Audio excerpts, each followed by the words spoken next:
because the Sudan is a country, the people of which are partly Arabs and partly non-Arabs. And in my view, they have to live together. And if the Arabs only support the Arab section of the Sudanese population, and the non-Arab supports the non-Arab, we will always have a conflict. Okay, the problem is that the Sudan government, has Diraige, we're going to move on because we've got a lot of questions here. Lady in the fifth row. Lady in the fifth row. You, please. You've had your hand up for a while. Yes, you. Thank you. I'd like to ask this question to Mr. Nadim. What political reasons do you think the Arab nations might have for not providing sufficient aid to ease the Darfur crisis? Thank you. It's a very simple principle. It's been going on for 30 years. My dictatorship protects your dictatorship. That's the principle. Why? Because when you kill your people, you don't want me to come and ask you why are you killing them. Why? Because when I want to kill my people, I don't want you to come and asking me what I'm doing with my people. It's that simple. It's unfortunately not more complicated than that. That's the main problem. Okay, lady, a little further along from you. I've heard a lot of mention of money coming from all of you, and it's probably the only set of numbers that you have given us that we can count on. So I'm asking about finance and how you believe that because a country can sign a check, they're supporting or caring. Is that your definition of caring? Can money actually change mentalities? And if those people actually supported you financially, are they people that you can count on to save Darfur? Ambassador, would you like to answer that one? Well, no.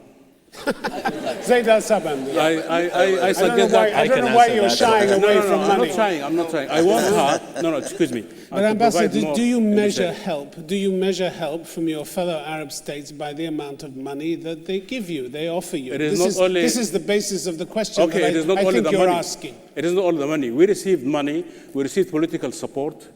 We received the encouragement. The media in the Arab world interfered and corrected the record and straightened the record about the lies and the vicious circles of organizations like ICJ and others who talk about Sudan.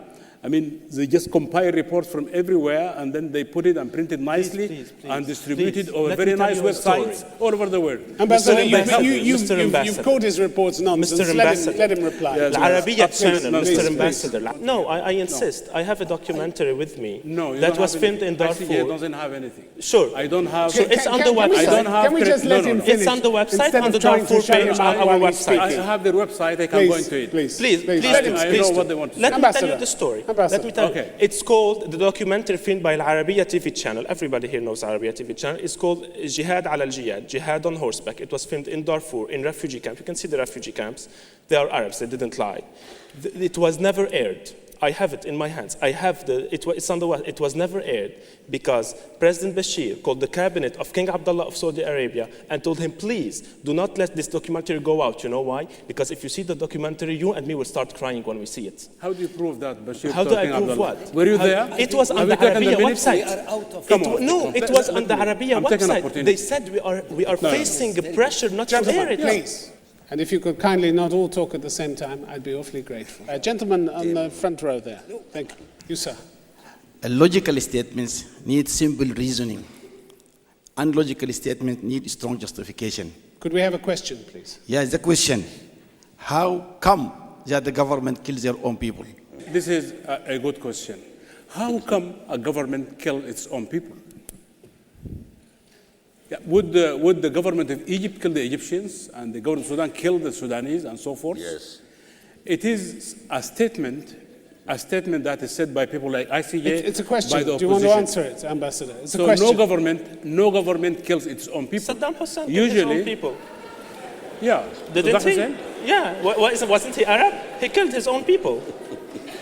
In the north and in the south. Are you sure of that? Yes. I'm not sure. In Sudan, is there a military force other than the Sudanese army who has Antonov planes to bomb villages? Iraq is not Darfur. No. Wait. Who has the bombs? I want justification. There is no comparison between Iraq and Sudan. No, please. You've had your question. It's an Arab country. Would you let me finish my statement? Except in one way. According to the U.S. policy, 1 minute on Darfur in the media is 2 minutes less on Iraq. It is an issue that is meant to distract the public opinion in the world. You're not serious, are you? Yes, I'm serious. You're not I'm serious. really not serious. I'm serious about it. I'm serious. Yes, I'm serious about it. Yes. Raise the issue. What's happening in Talk Iraq? about Darfur, because there is no issue in Darfur. Then this is 2 minutes less on the issue of Iraq. The issue of Darfur is an internal issue in the American politics. Why? Why isn't the issue of Gaza and the Israelis bombarding, killing the Palestinians every day became an internal issue of the American politics? Why? Ask yourself this question. All right, okay. Lady in the third row. Good evening. My question is directed at Mr. Nadim. How are the Arabs supposed to help and know about the Darfur crisis if the government is oppressing them, it's deceiving them through media, and it's encouraging them to turn a blind eye on such issues? That's, you just put your finger on the wound. That's the problem. The Sudanese government succeeded in 4 years of complete media blackout not to allow the Arab people like you and me to know what's happening. And now they can have Mr. Ambassador saying, oh, nothing is happening. Because when you want to try as a journalist to get a visa to go film in Darfur, you won't get the visa. You won't go there. You'll have a guided tour if you go there. You'll have the intelligence walking with you if you're filming there. Nadim, so what do you do? 2 millions are going, are crossing the borders every day. And you know who is now, while we are talking, who is in Darfur filming and so it is so easy to go June to 2006, the Hayat correspondent was jailed.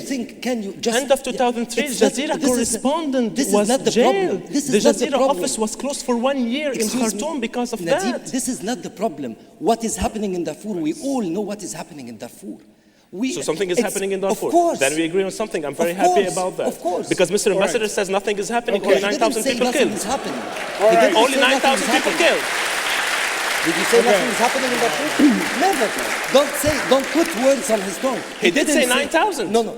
This is another story. In Darfur, there is a crisis. I think it's part of the same story, but a civil war, and all of us we know it. And this was a responsibility of the League of Arab States to say what is happening, and we did. All right. We did our report. Okay, Zeid Sabban, thank you very much. There is one last point. You there is free have access one to last Darfur. point. Zaid, you can go. My visa was rejected by your embassy, Mr. Ambassador. Please, which access? My own visa was rejected. Okay. In a very rude way, it was rejected. It's not a visa. You can go behind in Chad, still children. No, I want to go illegality. Thank you. Could we please, gentlemen, have one more question? Lady in the second row, you. Yes, please. Good evening, everyone. Since the beginning of this, let's say, debate, you were saying, Mr. Nadim, that there is no media. The government, the Sudanese government, is not providing any media, so no one knows what's going on there. Well, let me tell you something. How come?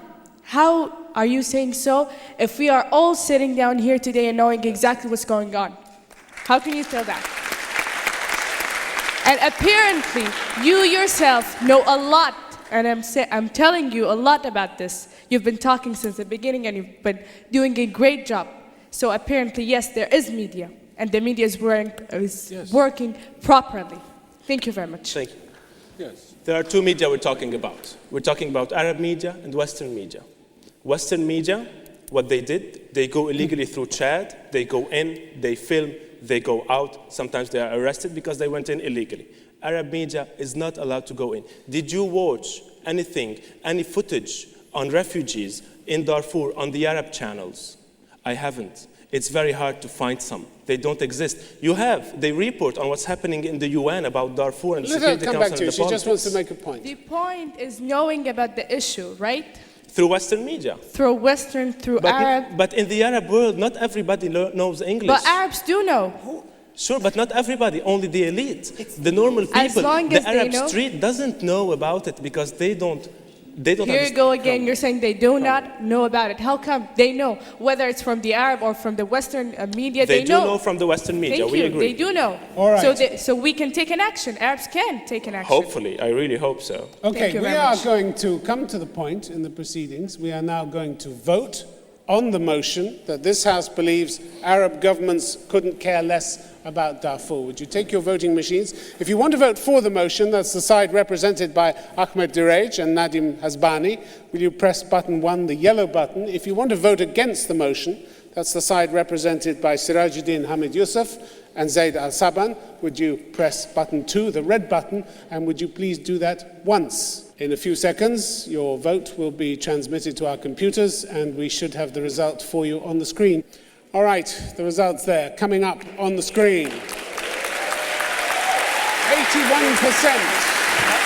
81% for the motion, 19% against. The motion has been resoundingly carried. It just remains for me to thank our distinguished guests for making the journey here to Doha to take part in the debate. Thanks very much to you, the audience, for your questions. The Doha debates will be back again next month. Till then, from all of us on the program, have a safe journey home. Good night. Thanks for coming. Good night.